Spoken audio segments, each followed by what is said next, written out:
I want to know what the Netflix writers and artists are on because they consistently produce some fantastic content. Some of the best content of the year a lot of the time. They have a massive library of great shows and movies that are constantly adding new content. One of the good features of Netflix is the ability to create your own personal lists of projects you want to watch. I created my own list of 65 movies and TV shows I want to watch and work my way through, and as I do, I want to discuss these various pieces of media and really dive into my evolving taste and Netflix's plethora of amazing works. Netflix's The Hollow was a two-season miniseries animated in an almost flash game style with a lot more stylization. It dictates the story of three kids, Adam, Mira, and Kai, who wake up in a windowless bunker without any memories but their names, are flung into a weird and wacky world filled with all kinds of strange dangers where they are constantly trying to figure out what the hell is going on. And the answer to that question is pretty obvious when you get to a certain point, and it is a very simplistic answer, but it is still a fascinating mystery up until that point, and it does have moments where the animation struggles, and despite the attempts to be a darker story, it did go too far to the side of comedy and goof, as some of these shows tend to do. The characters feel realistically like teenagers, though their arguments do get pretty annoying. I was interested to check this out on a recommendation, but it isn't the best thing I have seen. I think maybe I'm not the right demographic for this show, but certainly give it a watch if you think you will enjoy it, because it does have some genuine good moments and some good humor as well. I think it just messes up the tone of its story in one too many places. Something that does get its tone right and shifts its fluidity is Kid Cosmic, Craig McCracken's superhero show, where none of them know what they're doing.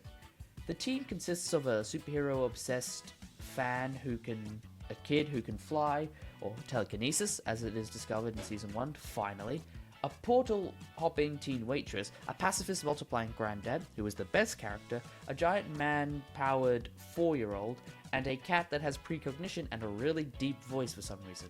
Oh, and there is an alien cut in half. That is not a joke. It is a hell of a lot of fun. The animation is so dynamic and fluid, which makes for great comedic moments, and the team do a great job of feeling connected whilst also having some good, chaotic moments. And whilst the show is focused on the comedy and the wacky hijinks, there are some good moments of emotional growth and connection and maturity that highlights the care that was put into this show, as well as the real love of superheroes. And all of the aliens are so unique and well designed. There is even one, who is a Thanos ripoff, called Phantos the Amasser, who was just a fanboy wanted to collect all of the merch of the Ego Galactus amalgamation, and is hilarious. On top of that, all the references and parody of classic superhero tropes didn't feel out of place, and really funny, especially the Earth Force Enforcement Force episode, which was so good. This was a fun romp through superheroes, and I had a great time, and I would highly recommend checking this one out. Now, moving on to something way more adult, in the form of Netflix's Castlevania, a Netflix anime inspired by a video game, which they do a lot apparently. Castlevania is a vampire. Dracula is the main villain for the first two seasons and is a great villain, showcasing defeat, grief, and destructive power, all whilst acting with such poise and grace. The ensemble cast of angry Trevor Belmont, super sassy speaker Cypher, and Alucard, Dracula's son — his name is Dracula spelled backwards — and my favorite character, and he is my favorite character. The three of them are a great team with great moments of humor and emotion. Alucard is at his best when he is dark and brooding. The other vampires are all terrific with great variety, though Camilla was a significantly lesser villain compared to Dracula, but nothing will ever top Dracula. And the appearance of Bill Nighy was intriguing and led to some hell of a final arc, and left a lot of interesting places for potential future series to explore. This series did a lot in unlocking my mind to a wider world of animation and other media. Castlevania is a great show, and I highly recommend people watch, and I did watch Castlevania Nocturne, the sequel series, and it is very interesting, and I look forward to seeing where the series is going in Season 2 in January. Moving back to superheroes, I finally finished all seasons of The Flash. The CW shows have not always been a hit, but they hold a special place in my heart, and have a lot to do with the characters and worlds I have created over the years since I started watching it. The first 4 seasons had some really good moments and some fantastic villains. And yes, the later seasons did drop off from the quality I expected, but they still held some great moments of emotion, humor, and action. Cisco and Ralph became my favourite characters. Each iteration of Wells was unique and even created even more good moments. And each new cast member was a pretty good addition.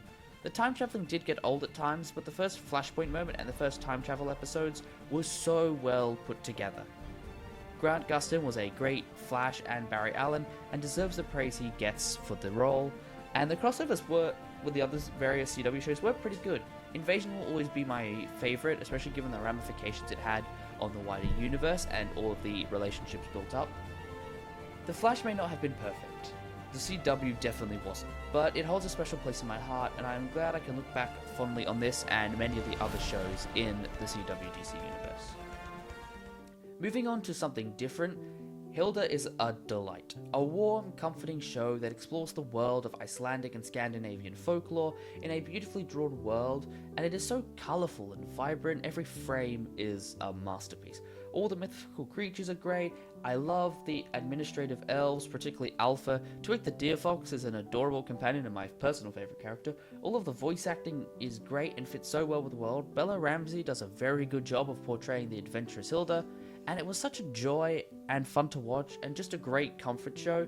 On top of that, the movie was particularly good as well, continuing with the stellar animation and doing a great job of providing sentiment and empathy for the trolls, who were kind of seen as the villains throughout much of the series until this movie, and that's something that I appreciated that they did. They were able to really change the opinions on trolls both in the movie and to us as the audience.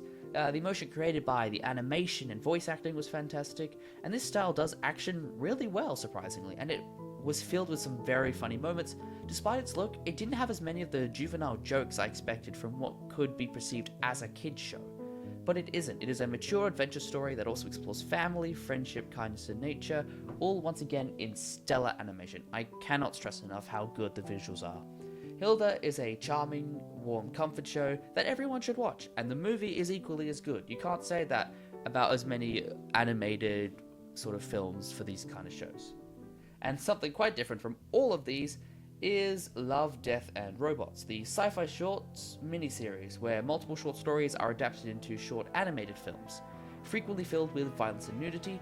This show is so intriguing to me. These stories are so interesting and unique. There are many stories here I would like to see expanded on potentially, such as Sunny's Edge, The Secret War, Three Robots, Suits, Sucker of Souls, Good Hunting, and Alternative Histories are all fascinating, and I want to see more from them. However, this show does seem to have a focus on CGI and mocap animation, which is, whilst it does look realistic, does get boring over time, and can sometimes look really ugly and disgusting, which works in some cases, but not in all of them.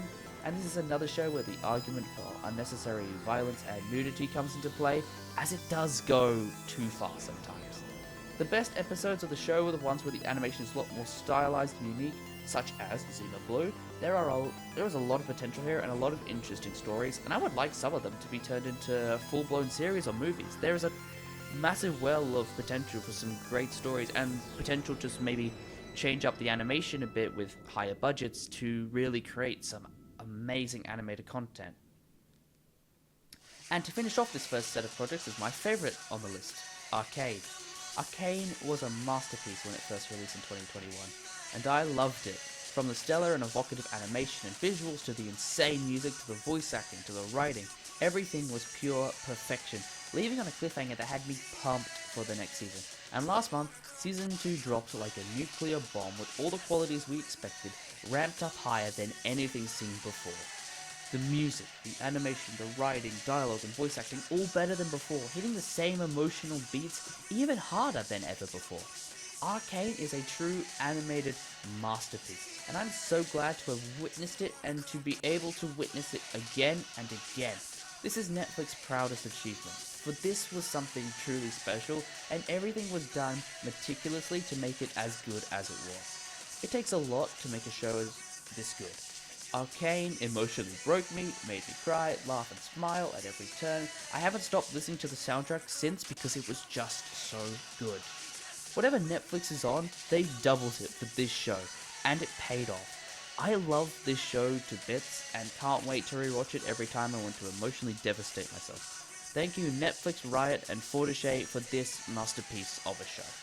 Netflix continuously proves, time and time again, a dedication to unique animation and giving everyone a chance. Though some shows don't make it through, those that do show class and style and passion and true creative spirit. I look forward to exploring the rest of this list and experiencing all it has to offer.